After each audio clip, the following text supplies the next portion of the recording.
Hello guys, this is Raj and you are watching drama and verse lover 2.2।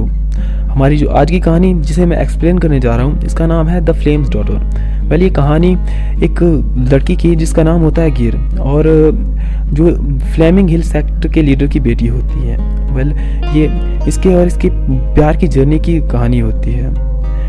कहानी के जो main characters हैं उनमें आते हैं, सबसे पहला होता है येन शुई, जो कि हमारा मेन लीड है। उसके बाद होती है गिन, जो कि हमारी फीमेल लीड है। इसके बाद आते हैं हमारे जो फ्लेमिंग हिल सेक्ट के जो लीडर हैं, इनका नाम है ली। इनके 3 बेटे हैं, यू जिहान और जांगफांग और जी जिंगलेई। ये कुछ कैरेक्टर्स हैं जो इस कहानी में मेन रोल अदा करेंगे, और आगे भी कई कैरेक्टर्स आएंगे जो कि हमें कहानी में पता चल जाएगा। कहानी की शुरुआत 2 कपल से होती है। मेल का नाम होता है यिन शुई और फीमेल का नाम होता है गिर। दोनों की हालत काफ़ी ज़्यादा ख़राब होती है। ऐसा लग रहा था तो वो किसी युद्ध से आ रहे हों। यिन शुई गिर को गोद में उठाकर अपने गुरु के पास ले जाता है कि ताकि वो उसे बचा सके। जब वो अपने गुरु से भीख मांगता है कि उसे बचा लें, तो गुरु कहते हैं कि मैं कोशिश करूँगा, और उसे वहाँ से अंदर ले जाते हैं। जब गुरु वापस आते हैं तो बताते हैं कि मैं तुम्हारी महबूबा को नहीं बचा पाया, लेकिन उसके मरने से पहले आखिरी शब्द थे कि तुम इथेटिक एकेडमी में वापस चले आओ। अब जो यिन शुई होता है वो मान जाता है। वो अपने गुरु को कहता है कि क्या आप मुझे एकेडमी में वापस ले सकते हैं। गुरु कहते हैं कि तुम एकेडमी में वापस तो आ सकते हो, लेकिन तुमने आज तक जितना भी मार्शल आर्ट सीखा है तुम्हें उसे त्यागना होगा और एक नए सिरे से शुरुआत करनी होगी। तुम्हें उस दर्द से होकर गुजरना पड़ेगा। मुझे लगता नहीं कि इस हालत में तुम उस दर्द से होकर गुजर पाओगे। यही एक रास्ता है जिससे तुम इमॉर्टैलिटी को पा सकोगे। अब यिन शुई कहता है कि मैं ऐसा करूँगा।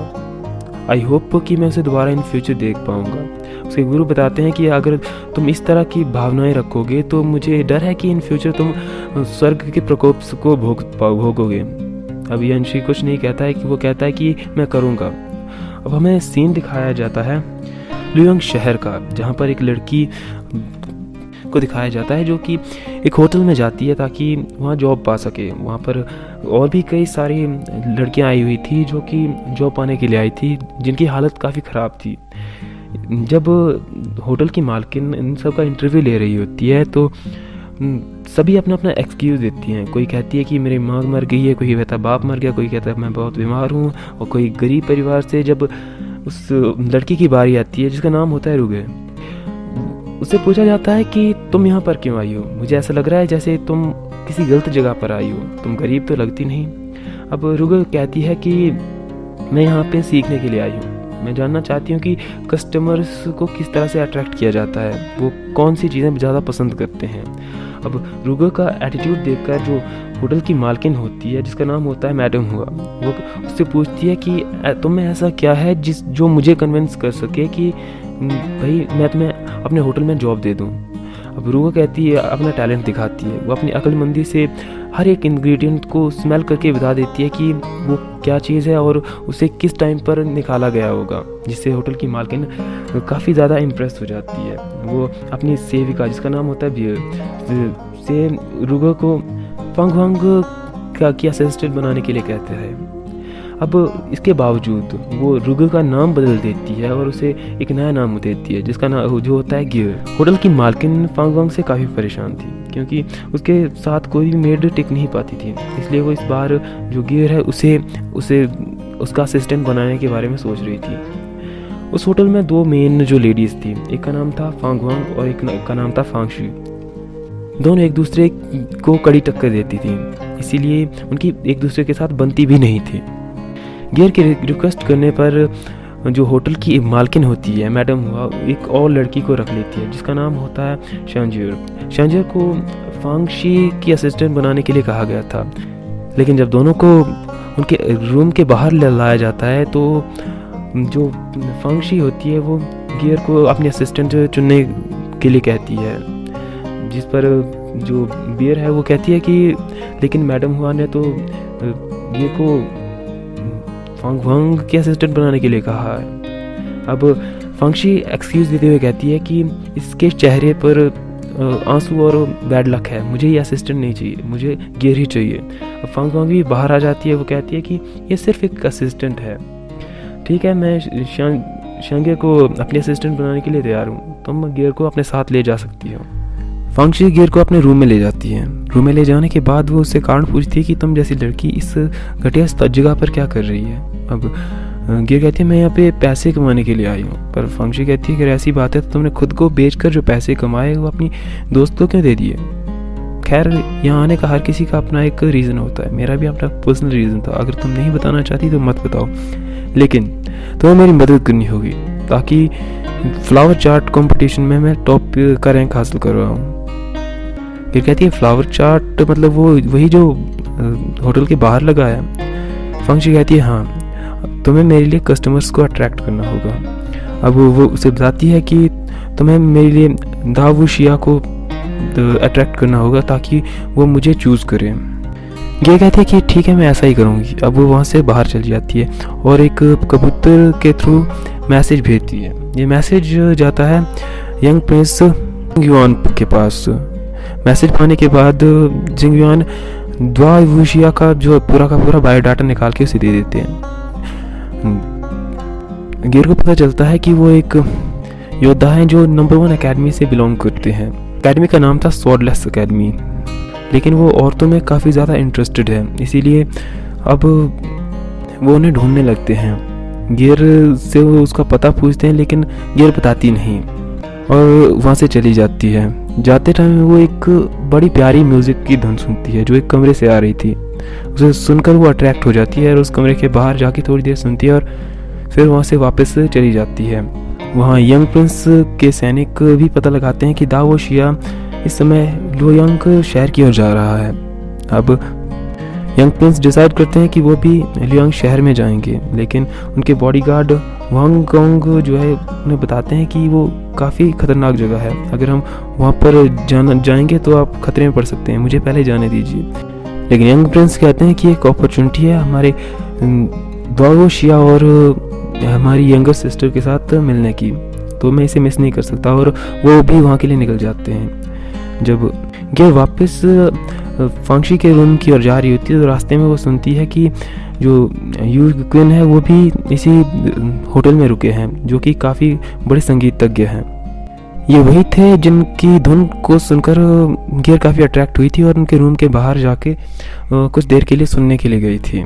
अब वो सीधा फांगशी के रूम में जाते हैं। फांगशी के रूम में जाने के बाद वो उसे एक सलाह देती है कि जो यूकेन है वो इसी होटल में रुके हैं, अगर वो आपके लिए धुन बजाएं तो मुझे लगता है कि आप दावूशिया को ज़रूर अट्रैक्ट कर पाएंगी, क्योंकि आप बहुत ही बेहतरीन डांसर हैं। अब फांगशी कहती है लेकिन यूकेन मेरे लिए धुन क्यों बजाएंगे। अब गियर कहती है इसकी चिंता आप मत करिए, ये मैं कर लूँगी, मैं इसे अरेंज कर लूँगी। अब गियर चल जाती है यूकेन के रूम में। वो उसके रूम के बाहर जाके रिक्वेस्ट करती है ताकि अंदर बुला ले। अंदर जाने के बाद वो उनसे पूछती है कि क्या वो उसकी मिस्ट्रेस के लिए एक गाना बजाएंगे, लेकिन यूकेन उसे कोई जवाब नहीं देते और उसे वहाँ से बाहर जाने के लिए कहते हैं। वो बहुत ज़्यादा रिक्वेस्ट करती है लेकिन यूकेन नहीं मानते हैं और उसे बाहर फेंक देते हैं। वहीं नाइट का सीन दिखाया जाता है जहाँ पर अब दावूशिया होटल में आ चुके थे। सभी डांसर्स अपनी डांस परफॉर्मेंस दिखा रही थी, लेकिन फांगशी काफ़ी ज़्यादा चिंता कर रही थी क्योंकि गियर अभी तक वापस नहीं आई थी और डांस का टाइम भी हो गया था। वैसे दावूशिया के साथ उसके एक भाई और बहन आया था। भाई का नाम था दावो वुहान और बहन का नाम था दावो लिंगशियांग। ये दोनों भी उनके साथ आए थे। सारी डांसर अब नीचे हॉल में आ जाती हैं, लेकिन गियर का कोई पता नहीं था। वो अभी भी उसके रूम के बाहर खड़ी थी। अभी अचानक गियर को एक आइडिया आता है। वो वापस आती है होटल हॉल में और बियर से एक म्यूजिकल इंस्ट्रूमेंट मंगाती है और ले जाकर यूकेन के रूम के बाहर बजाने लगती है। ये वो एक ऐसी धुन होती है जिसे सुनकर यूकेन बाहर आ जाता है, क्योंकि एक रेयर कंपोजिशन था जो कि विलुप्त हो चुका था। वो इस बात से हैरान था कि उसे इस धुन के बारे में कैसे पता है। अब गियर कहती है कि अगर तुम चाहो तो मैं तुम्हें इसे सिखा सकती हूँ, लेकिन तुम्हें मेरे लिए धुन बजानी होगी ताकि मेरी मिस्ट्रेस डांस कर पाएँ। यूकेन कहता है कि तुम इतनी प्रीशियस धुन को, इतनी प्राइसलेस टैलेंट को बेचना चाहती हो, वो भी एक सिंपल से सॉन्ग के लिए। यूकन कहती है कि ये सिंपल सॉन्ग नहीं है, क्योंकि ये मेरी मिस्ट्रेस ने मुझसे कहा है, अगर मैं ऐसा नहीं करूँगी तो वो मुझे बाहर निकाल देंगी और ये मेरे लिए बहुत ज़रूरी है। यूकन मान जाता है। अब वो वापस आकर फांगशी से कहती है कि सब कुछ रेडी है, आप बस डांस की तैयारी करिए। जब वो वापस ग्रैंड हॉल में आती है तो तब तक फांग वांग का डांस चल रहा था। वो उन्हें देखकर कहती है कि ये कितना प्रिटी डांस है।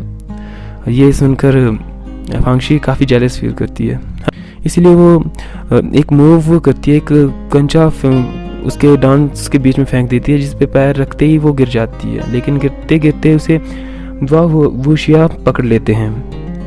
वुशिया उससे कहते हैं कि आप संभल के डांस करिए, आपका ध्यान कहाँ है। पर फांग वांग कहती है कि thank you so much mister, आपने मुझे गिरने से बचा लिया।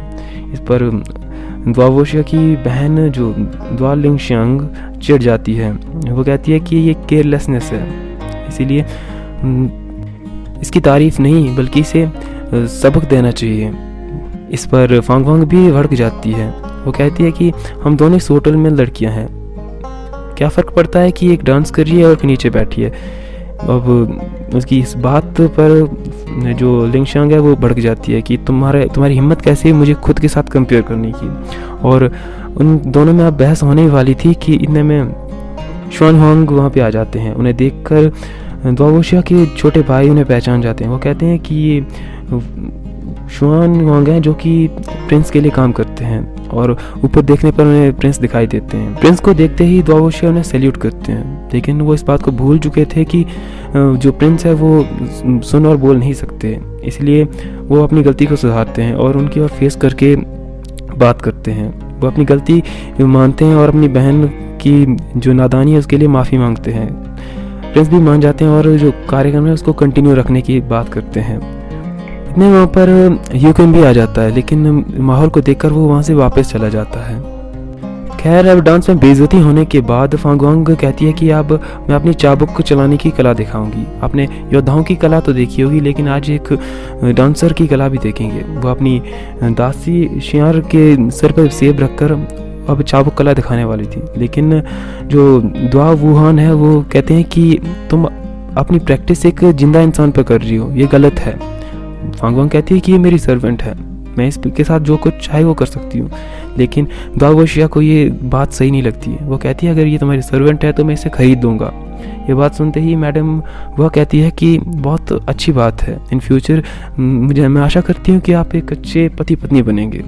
और इसके बाद हमें सीन दिखाया जाता है एक जंगल का, जहाँ पर एक योद्धा बहुत ही तीखी धुन बजा रहा था। इतने में वहाँ पर कुछ असुर आ जाते हैं और वो अपनी टेक्निक से उन सभी का खात्मा कर देता है। यहीं पे हमारा एपिसोड नंबर 1 समाप्त हो जाता है।